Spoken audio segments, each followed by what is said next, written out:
حضرت خدیجۃ الکبریٰ ایک ایسی شخصیت ہیں، ایک ایسی ذات ہیں جن کے متعلق کم ہی اسٹیجوں پہ بیان ہوتا ہے، اور اس عظیم خاتون کا دین اسلام پر بہت بڑا احسان ہے۔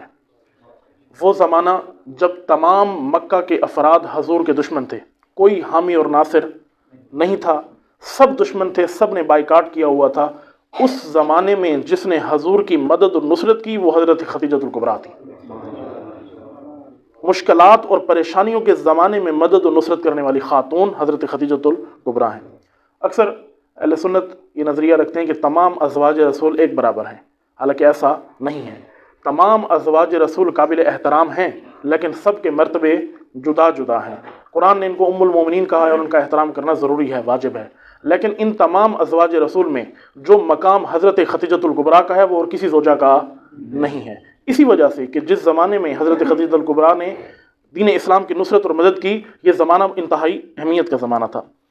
3 سے 4 صفات حضرت خدیجۃ الکبریٰ کی جو اور کسی زوجہ میں نہیں تھیں۔ سب سے پہلی صفت جو روایات میں بیان ہوئی ہیں بی بی کی صفات، وہ بیان کر رہا ہوں۔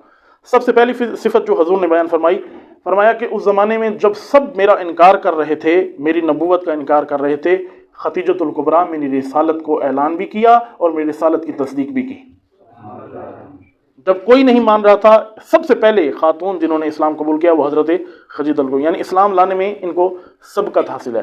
اور حضرت خدیجۃ الکبریٰ کئی احادیث کی بھی راوی ہیں۔ اہل سنت منابع میں کئی ساری احادیث حضرت خدیجۃ الکبریٰ سے لی گئی ہیں، اور شیعہ منابع میں بھی بہت ساری احادیث بی بی سے لی گئی ہیں۔ اور ان مشکلات اور پریشانیوں کے دور میں یہ صفت رسول اکرم نے روایات میں اور ائمہ کی روایات میں صفت بی بی کی بیان ہوئی ہے کہ صدر اسلام کی مشکلات اور پریشانیوں کے اس دور میں جس نے سب سے زیادہ مدد و نصرت کی وہ حضرت بی بی خدیجۃ الکبریٰ ہیں، اور سب سے زیادہ جنہوں نے راہ خدا میں مال پیش کیا جب حضور کے پاس کچھ بھی نہیں تھا، سب دشمن تھے، حضور تنگ دست تھے، پیسہ نہیں تھا، اس مشکل کے دور میں بی بی نے اپنا سارا مال راہ اسلام پر قربان کر دیا۔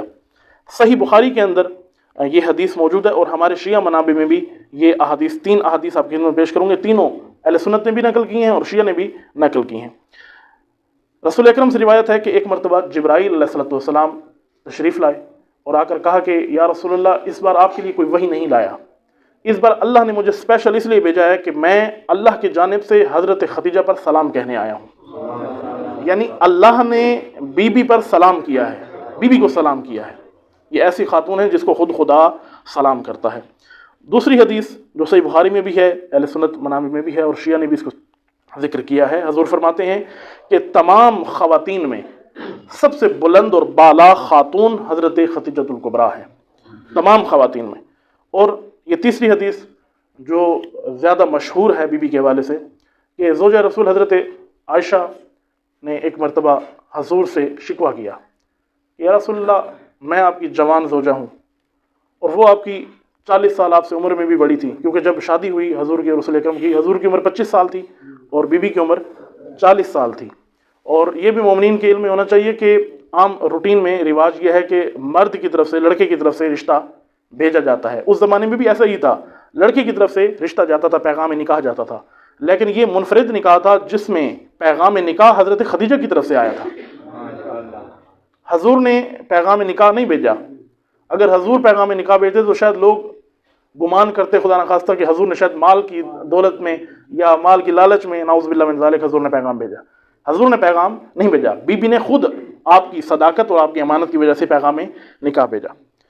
تو اور یہ ایک امتیاز بی بی کو حاصل ہے کہ جتنا عرصہ حضرت بی بی خدیجۃ الکبریٰ زندہ رہیں، حضور نے دوسری شادی نہیں کی۔ یہ فرق تھا، کیونکہ حضور نے جب باقی بی بی خدیجہ کے بعد جب شادی کی دوسری زوجہ سے، تو اس زوجہ سے شادی کرنے کے بعد اسی شادی کے دوران اور بھی کئی شادیاں کیں، لیکن واحد بیوی ایسی تھی حضرت خدیجہ الکبریٰ جن کے شادی کے دوران، جن کے عقد کے دوران کسی اور سے شادی نہیں کی۔ یہ مقام دیا حضور نے، یہ اہمیت اپنے عمل سے بیان کی کہ ان کے ساتھ جتنا عرصہ شادی رہی اور جب تک وہ زندہ رہیں